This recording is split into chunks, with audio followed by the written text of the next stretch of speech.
Hello, sorry, Konkona, Akeshwar, Soumyadeep Nandi. Good late evening. I'm very sorry I could not intimate you. I did not know I'd get the opportunity today to talk to you. Okay, let me start here. Let me start here today.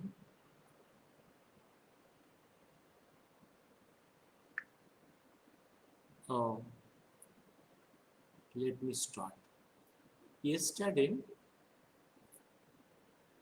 we were in the Calcutta Book Fairs, and our function was the release of the reprinted volumes of the SUBHAS RACHANABALI.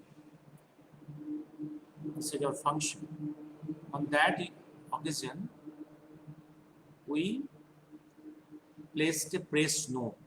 I'll just read that out in English. And then I will discuss that. So I will first read out the press note yesterday on that occasion. And then I will discuss a little on some aspects of the Ukraine crisis.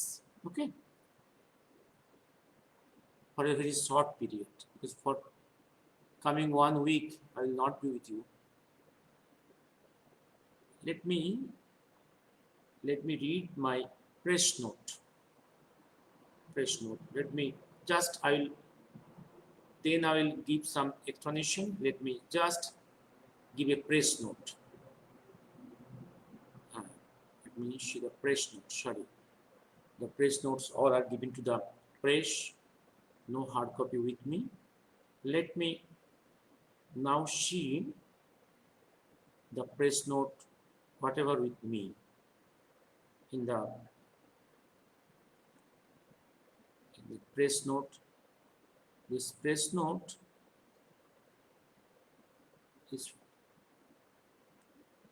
is typed by Konkona, and there is some minor mistakes from my side, and definitely press note cannot be a history. Cannot be a history.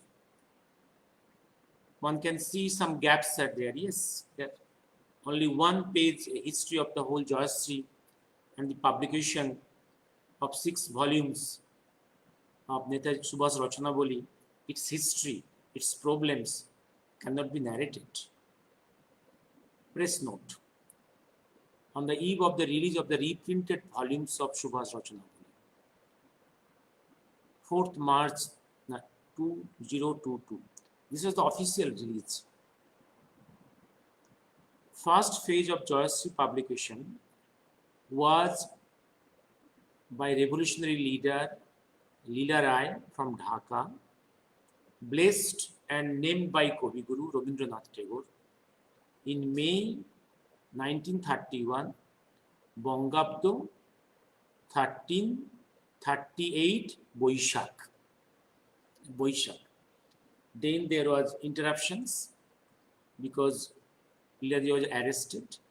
She was in prison cell as a political prisoner for 7 years.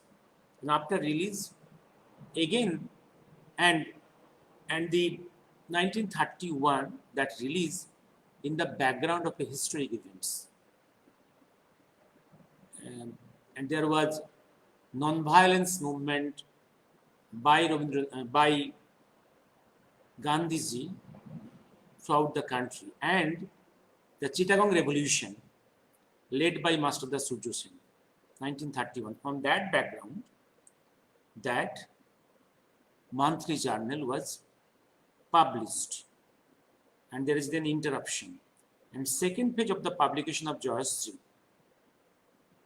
is in 1938, May, Boishak 1345.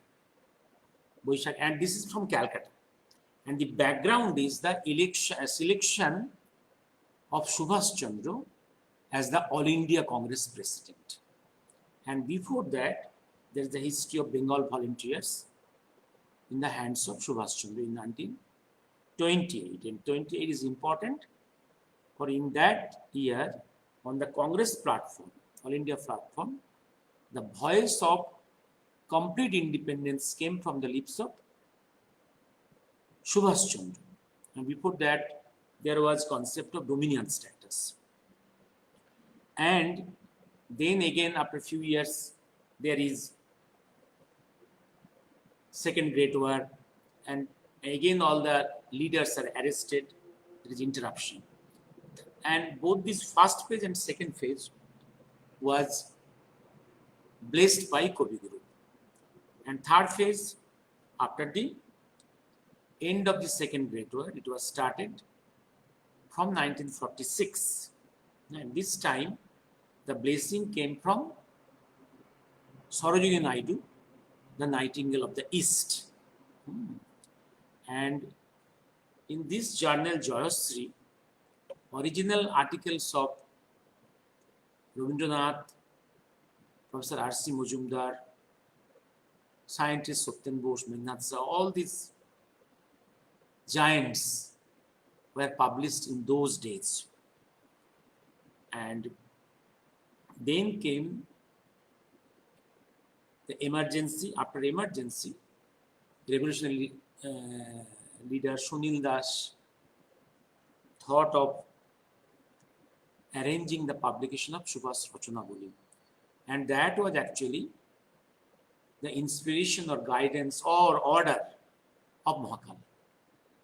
Sunil Das executed that, and he formed a committee to guide him.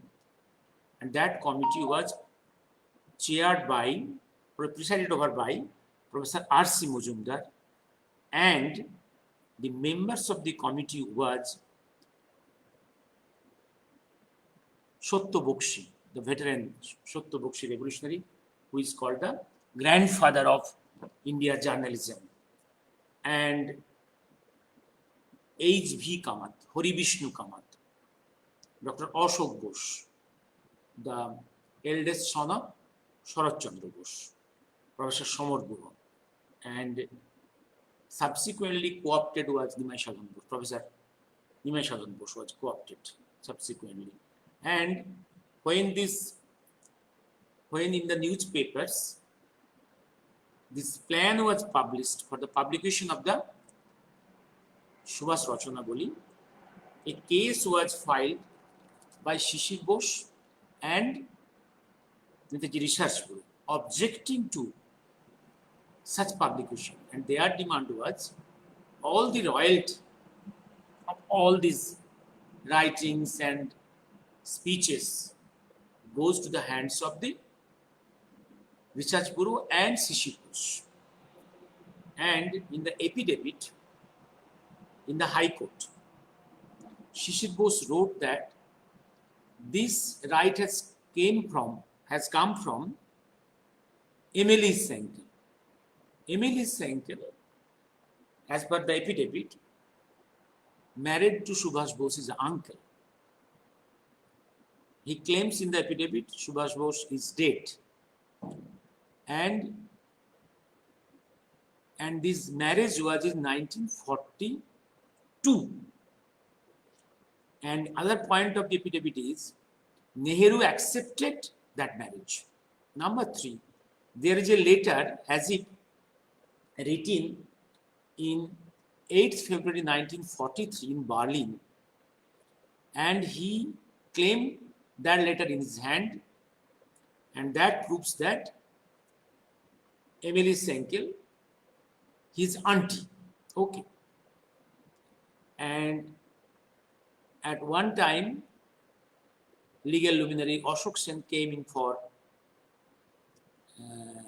advocate to plead for Jayashree, and he clearly told Shishir that you will never win this case because in no way you will be able to prove that Subhas Chandra married. And that compelled him to have some compromise with this Jayashree group. That compromise was like this, that Joyashree will be able to publish all the speeches of Subhas Chandra. And Research Bureau retained the right over all things, all speeches and also his writings of Subhas Chandra, everything. That was the compromise outside the court. And after that, there was started publication 1978. It was completed in 1984. 6 volumes were published, and those volumes were exhausted. And this time we have again started, reprinted, and that is released in this on this occasion officially. And you see, my note is when they have written 1942 is the date of year of marriage. You see, subsequently in the same from the same sources, another book came, that is Shekhar Bose, who wrote a volume, Netaji Sahodharmini, inspired by Shishir and Krishna Bose, Research Bureau. There the year of marriage is 1941. Okay. Again, from the same house, inspired by Krishna Bose, Shishir Bose and Research Bureau, Leonard Gordon wrote a volume, Brothers Against the Raj. In that volume, the marriage year is 1941. Moreover, in 1994, Research Bureau published 7th volume of writings of Subhas Chandra, where many manufactured letters were published. In that volume, in the editorial page, they wrote that Subhas Chandra married in the year 1937 on 26th December. And I told the whole gathering of the press and the Book Fair Guild that this is their history. And my thanks to all to be present on the occasion of release of the reprinted volumes of the Subhas Rachanabali. And then my note again, I'll tell you to collect these volumes from the book fair or from the college street area, from the Days or Chakraborty Chatterjee, all these areas. Also, in the book fair, you will get the books from the Dev Sahitya Parishad stall or Chakraborty Chatterjee. And I can tell you one thing, what they are showing on the letter, as if written by Subhas Chandra, 8th February 1943 in Berlin, that is manufactured and false letter, as because the last investigations, research by the Russian group on the mystery of submarine journey of Subhas Chandra from Berlin towards Southeast Asia. In their publications, they are telling that long before the 8th February 1943, most probably on 3rd February or even before that, he left mainland of Berlin and he went to the sacred submarine port long before that. Therefore, there is no question of Subhas Chandra staying in Berlin on 8th February 1943 and writing such letter. And if this handwriting is scrutinized, the writings will be seen false, and the date itself shows that it's a false letter. Then I will tell something on the Ukraine crisis. My friends are very much,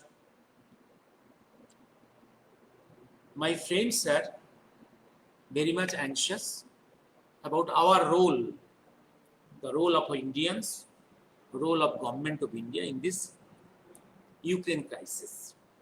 Still now our government is neutral and abstaining from any voting in the UN.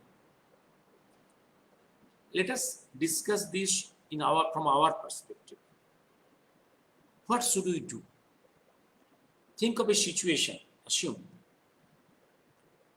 if Nepal or Bhutan goes totally to the hands of China, what should be our response? What should be our response? Will we accept that? Very coolly? Will that be in the interest of India? Interest of Bharatvarsha? If Nepal, Bhutan goes to the umbrella of, or military umbrella of China, or military union of China, will that be very helpful to us? Will not that threat our sovereignty? And already the Tibet being occupied by China is a great loss for Bharatvarsha, because China border has come to our border. The standard way, the standard process is in between the two big countries, there should be some buffer zones, some buffer small countries. That buffering is very needed to avoid direct conflict between the two giant countries. And here also, when the Ukraine, an independent country, so long from 90, before 90 it was part of USSR, along with Russia. This is one angle. The moment from 90 it is an independent country. If it goes to the military sphere of NATO, military sphere of the USA, is not that a threat to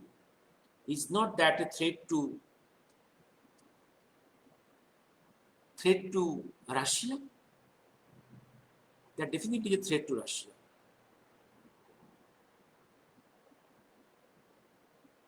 Similar situation here also.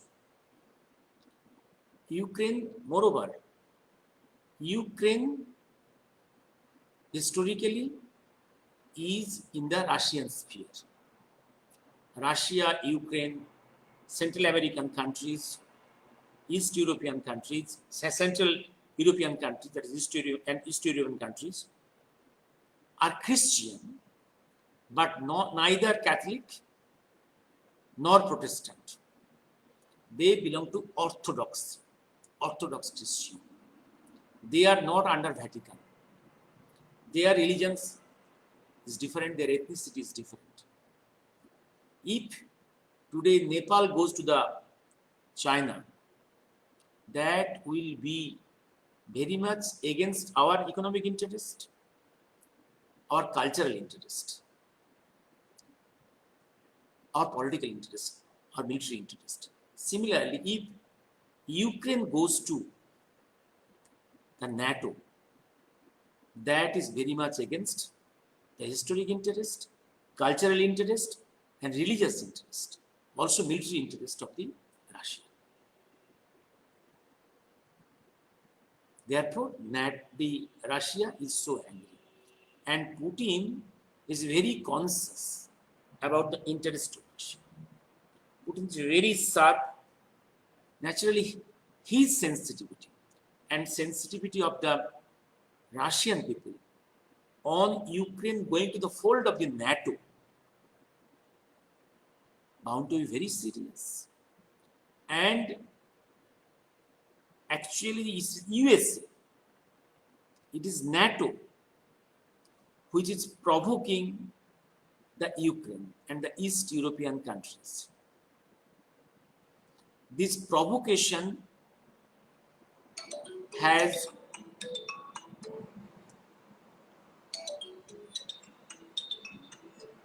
পরে কথা বলছি। That provocation has come from NATO, come from USA. There is continuous arms supply to Ukraine and the Central European countries. That is threatening the military interest of the Russia. And America in many parts of the world has created this problem. The same problem they are created in the Central Europe. This time, it seems Russia is the aggressor. Russia is invader. But the invasion of Russia on the Ukraine is after being provoked by Ukraine. And Ukraine has been inspired by the NATO and the USA.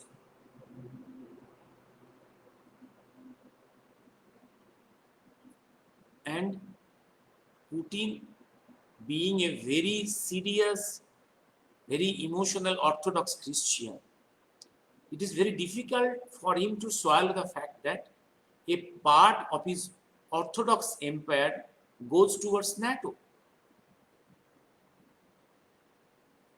Similarly, if Nepal goes to China's side, if Bhutan goes to China's side, if Ceylon goes to my enemy country's side, the military bloc, this will be very painful for me as an Indian or government of India.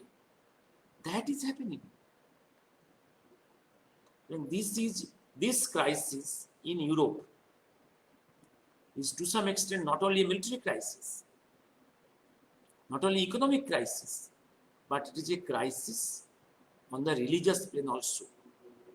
And we have discussed many times that our crisis of civilization now for many decades, which is continuing. I have told that third great war is continuing, only undeclared. Undeclared war is continuing. And this war is for many reasons. Someone is trying to do it for financial gains, financial plane, some for military gains, military planes, some one ethnic group want to control over the other ethnic groups, some is cultural groups want to control over the other cultural groups, and some religious groups. And here also, it is Russia is thinking their Orthodox religion is being threatened. They want to retain that. Similarly, here in India, with the Hindus, Sanatanis, always feeling threatened, because gradually our area of influence is decreasing. It has decreased to a large extent in the last 2000 years. Tremendously, seriously, it has very significantly decreased in size. We have become minority. We are threatened. Similarly, Orthodox Christianity groups in East Europe and some parts of Asia, they are feeling threatened. And this is one angle of this crisis. Hope there will be some solution. Otherwise, this will escalate, and one time that will be a full-blown war and third world crisis. In each crisis, there is some regions, some provocations, and ultimately hope some good sense will prevail on all of us, all the leaders of the countries. Otherwise, nature, God, will have its own way to solve the problem. Let us see what happens. And few days back, on Shiva Chaturdashi day, I saw one video by the defense minister of Ukraine, where he is telling his countrymen to observe Shiv Chaturdashi. And there he is telling that this Lord Shiva who will solve this problem, this crisis. Let me stop here.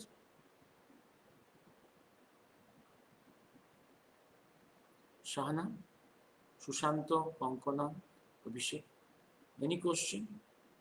Let me stop here now. Any question? Any question from your side? Good evening. Kishore, Joy Hind. No question. Let me stop here today.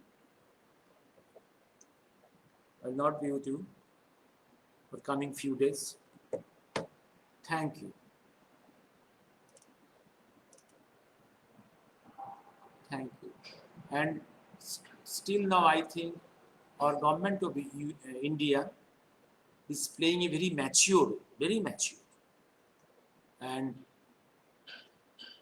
one analysis has come in social media that majority of the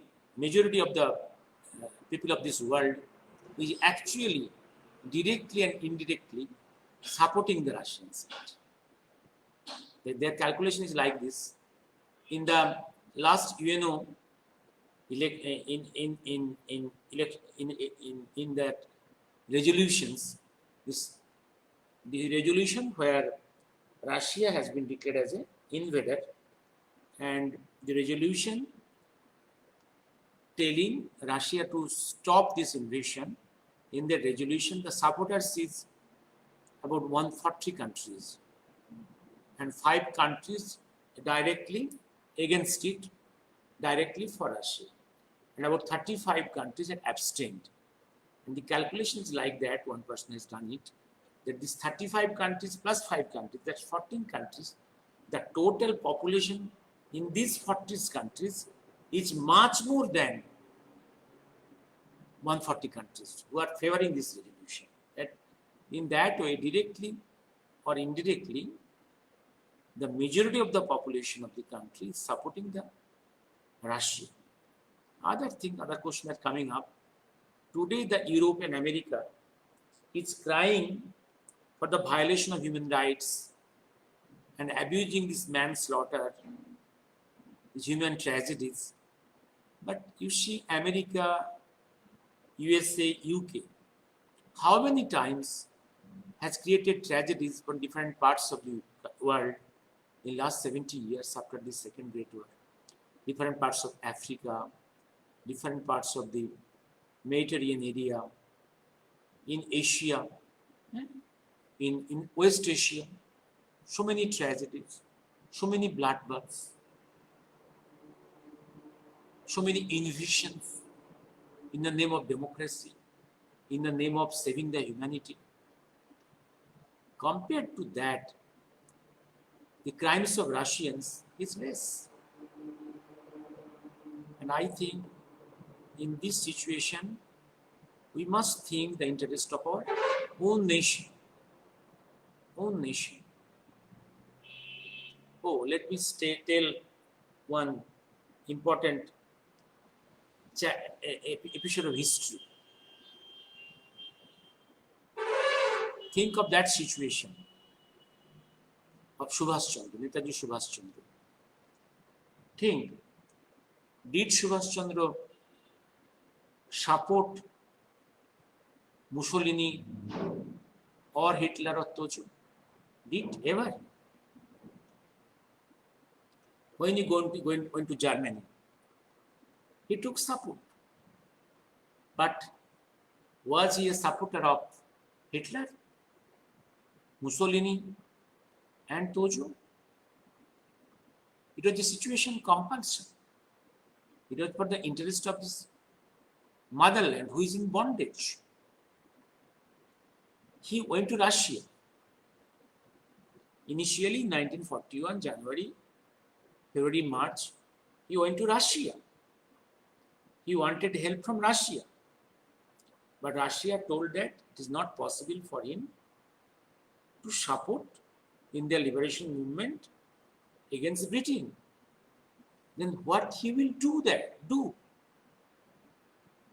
He has to go to enemy's enemy.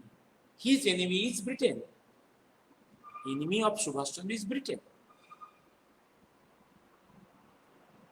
And enemy's enemy is Germany. Naturally, he has gone to Germany to take help from Germany. Also, Germany needed Subhas Chandra because Germany knew it is Subhas Chandra who is the arch enemy of Britain. Subhas Chandra is also, to Hitler also, Subhas Chandra is enemy of Britain, that is enemy's enemy. This is the area of common interest. To Germany, to Italy and to Subhas Bose, the common enemy is Britain. Therefore, at your many time in your life, when you are in crisis, it is very difficult to decide in which way you will go, you should go. And you will think that this should be done, this should not be done. But the real working, real planning, real choice of your path is very difficult. There, what should be done, what should be done, what should not be done, all these so many moralities. If moralities dominate over everything, it is very difficult to chalk out your plan, because many a time in your journey, your steps may not be moral in one plane. Taking help from Hitler, Mussolini or Tojo at that time, to someone, it seems not moral. But to a person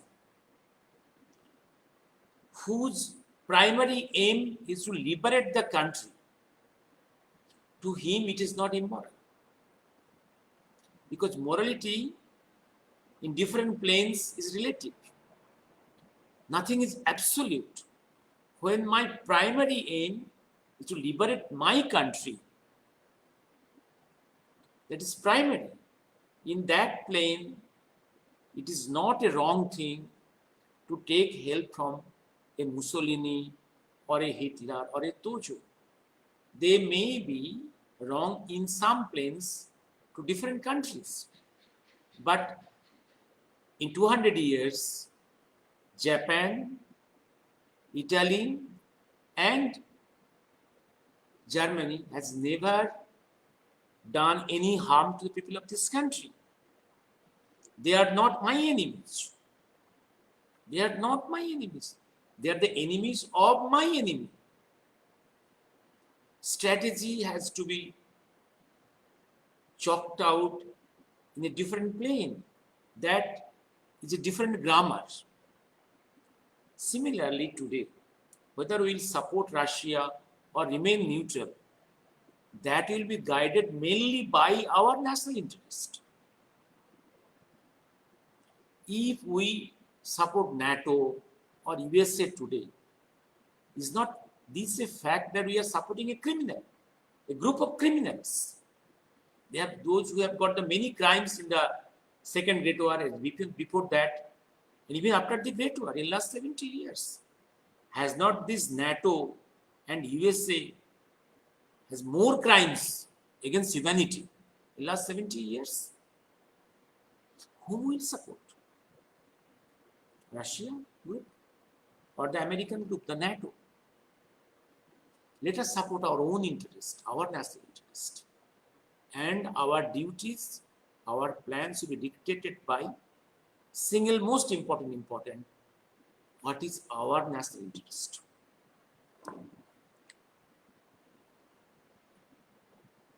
Yes, we are very sorry.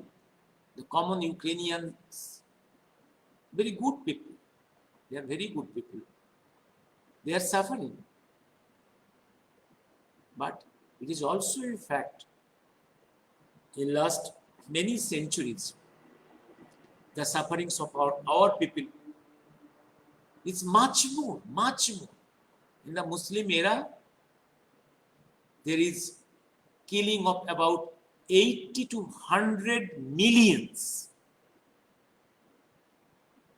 You know, British Raj, they are killing some millions.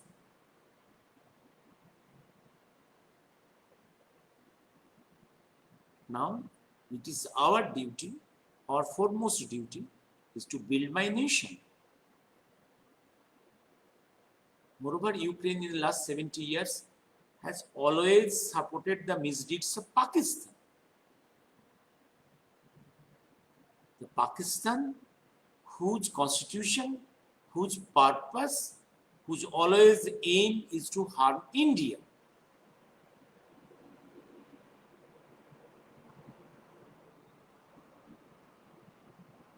Yes, we should be moral, we should be religious, but we must be very practical, very tactful. None is going to save us. You cannot help everyone in this world when they are suffering. And in a background where none is going to help you, try to save yourself first. Only when you are saved, you are in a mightier position, you are stronger physically, mentally, spiritually, economically, even militarily.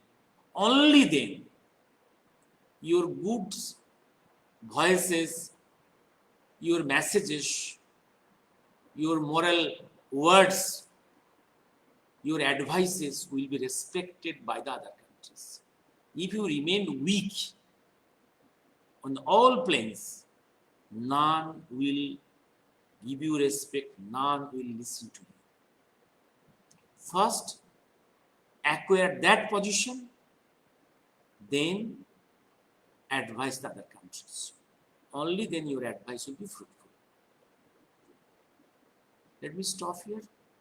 Thank you, Shahana. Thank you.